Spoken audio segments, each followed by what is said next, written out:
요즘 일본 경제를 보면요. 정말 흥미로운, 아니 거의 미스터리 같은 수수께끼가 하나 있습니다. 우리가 상식이라고 알고 있던 경제 원리로는 도저히 설명이 안 되는 현상이거든요. 오늘 이 미스터리의 단서들을 함께 추적해 보겠습니다. 자, 아주 기본적인 경제 질문부터 시작해 볼까요? 보통 금리가 오르면 어떻게 되죠? 그렇죠. 주식 시장은 좀 위축되고 그 나라 돈의 가치는 올라가는 게 일반적이잖아요. 그런데 지금 일본에서는 이 모든 규칙이 완전히 깨지고 있습니다. 지금 일본 금융시장에서 정말 기이한 현상이 벌어지고 있어요. 채권 금리가 막 치솟는데 이상하게 주식시장도 같이 오르고 있습니다. 여기서 끝이 아니에요. 금리를 올렸는데도 엔화 가치는 오히려 떨어지면서 달러 엔 환율까지 오르고 있죠.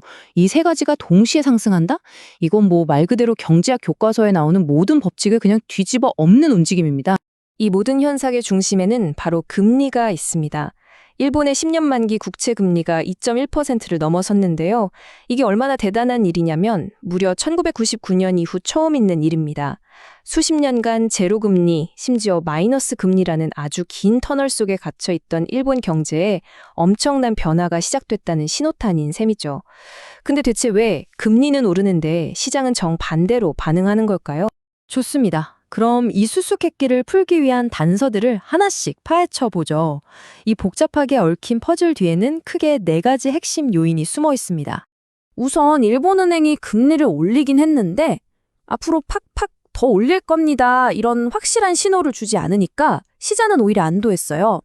게다가 금리를 올려봤자 물가 오르는 속도가 더 빠르니까 실질적으로는 여전히 마이너스 금리 상태인 거죠. 돈 빌리는 부담이 별로 없다는 뜻입니다.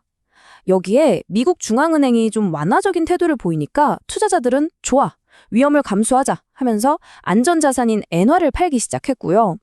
마지막으로 일본 정부마저 엔화의 약세를 막는 데 주저하는 모습을 보이니 이 모든 상황이 딱 맞아떨어지면서 지금의 기묘한 균형을 만들어낸 겁니다. 하지만 여기서 가장 중요한 점은 이 기묘한 균형이 영원할 수는 없다는 겁니다. 마치 빌린 시간 위에서 아슬아슬하게 버티고 서 있는 것과 같다고 할까요?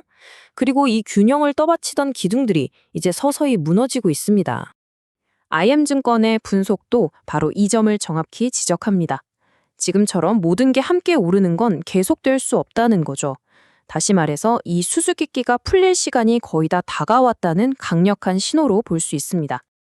앞으로의 변화를 이끌 가장 큰 동력은 바로 미국과 일본, 이 두 경제대국의 엇갈리는 행보입니다.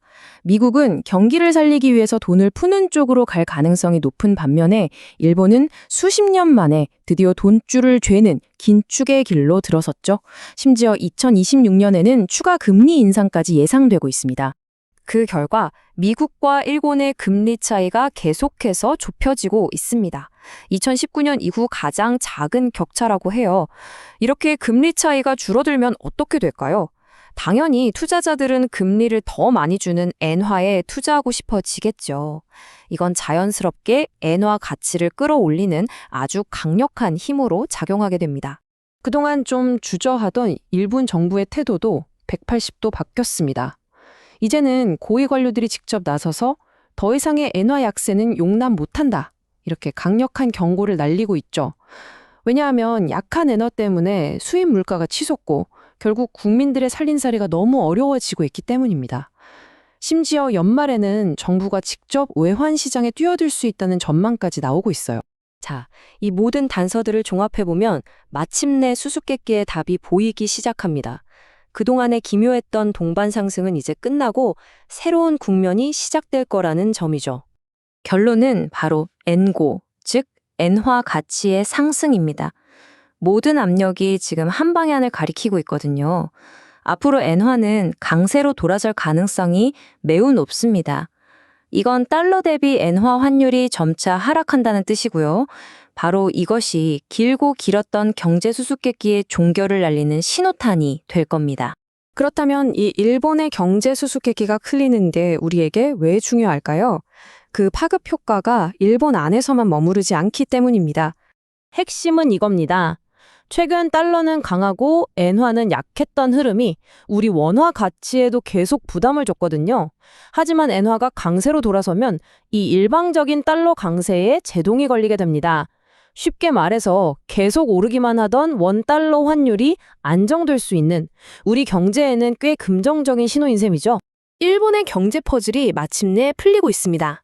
하지만 아시다시피 하나의 문제가 해결되면 그 파장은 또 다른 질문을 낳게 마련이죠. 일본의 수수께끼가 끝나는 지금 우리는 과연 어떤 새로운 경제적 수수께끼를 마주하게 될까요? 세계 경제는 이렇게 모두 연결되어 있으니까요.